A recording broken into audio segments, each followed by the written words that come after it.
Welcome to Odisha CHSC classes. Today is National Constitutions Day, ସମ୍ବିଧାନ ଦିବସ। এই ସମ୍ବିଧାନ ଦିବସରେ ଆମେ ଜାଣିବା ସମ୍ବିଧାନ କ'ଣ? ସମ୍ବିଧାନ କାହାକୁ କହିବା?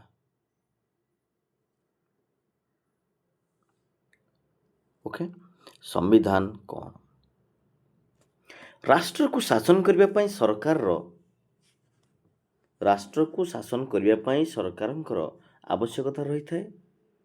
ସରକାରଙ୍କୁ ଶାସନ ପରିଚାଳନା କରିବା ପାଇଁ ଆଇନ ଦରକାର।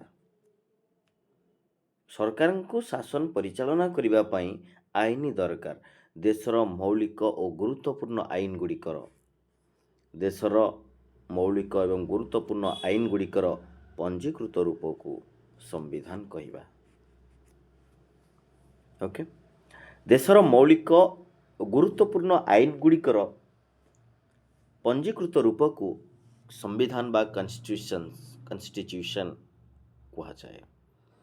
ଭାରତବର୍ଷର ସମ୍ବିଧାନ ଭାରତୀୟ ଜନସାଧାରଣଙ୍କର ଇଚ୍ଛା, ଆଦର୍ଶ, ଆଭିମୁଖ୍ୟ, ପରମ୍ପରା ଓ ବିଶ୍ୱାସକୁ ଆଧାର କରି ପ୍ରସ୍ତୁତ ହୋଇଅଛି।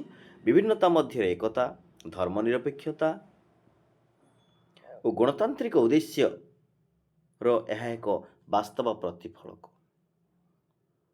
ପଣ୍ଡିତ ଠାକୁର ଦାସ ଭାର୍ଗବଙ୍କ ମତରେ ମୁଖବନ୍ଧ ବା ପ୍ରିଏମ୍ବଲ୍ ପ୍ରସ୍ତାବନା ହେଉଛି ସମ୍ବିଧାନର ଆତ୍ମା ସଦୃଶ। According to the Dr.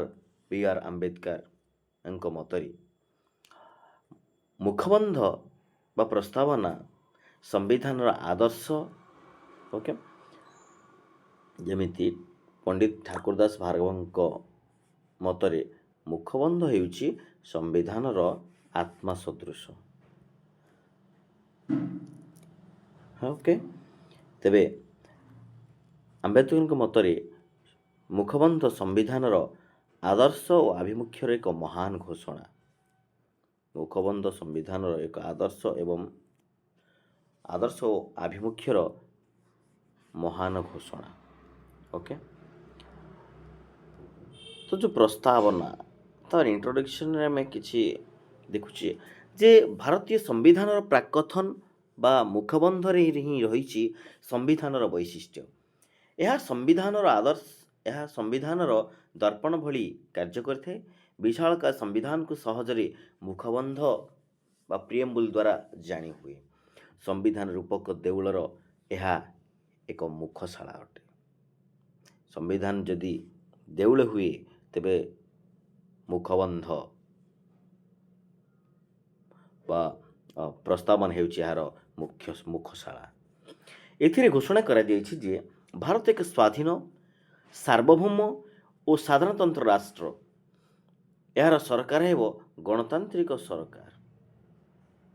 Okay, ତ today November 26th is observed as the Constitution Day or Sambidhan Divas in India. This day commemorates the adoption of the Constitution of India in 1949 and is also a day to promote constitutional values and awareness among citizens. Okay, so it marks the adoption of the Indian Constitution by the Constituent Assembly. It honors the vision of the Constituent Assembly and reinforces the importance of the constitutional values in India's democracy.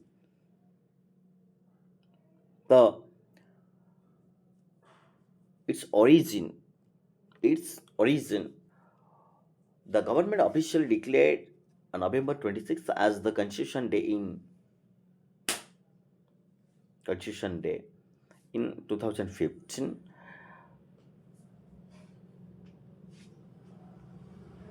Coinciding with the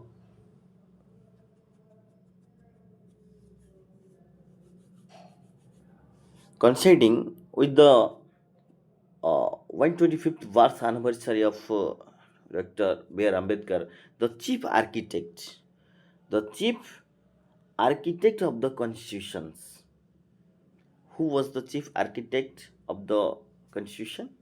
Dr. B.R. Ambedkar. Okay, Dr. B.R. Ambedkar, the chief architect of the constitutions.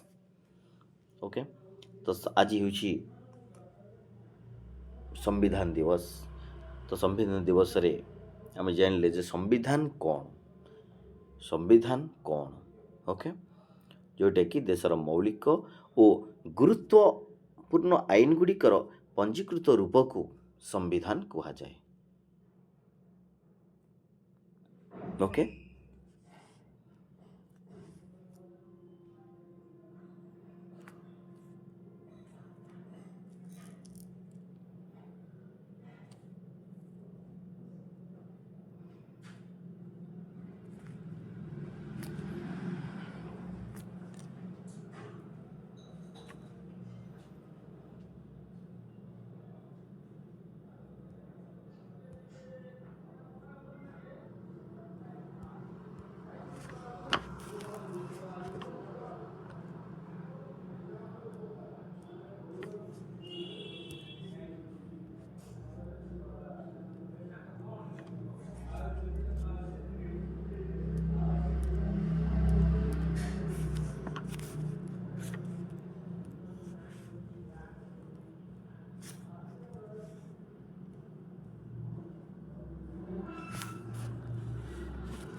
तो Odisha सीएचएससी classes को जो मैंने subscribe करना तो subscribe कर दिंतु निज सांग मान पाख शेयर कर दिंतु जहाँद्वारा केमी किसी शिक्षणीय वीडियो गुड़िक आम पाइपर।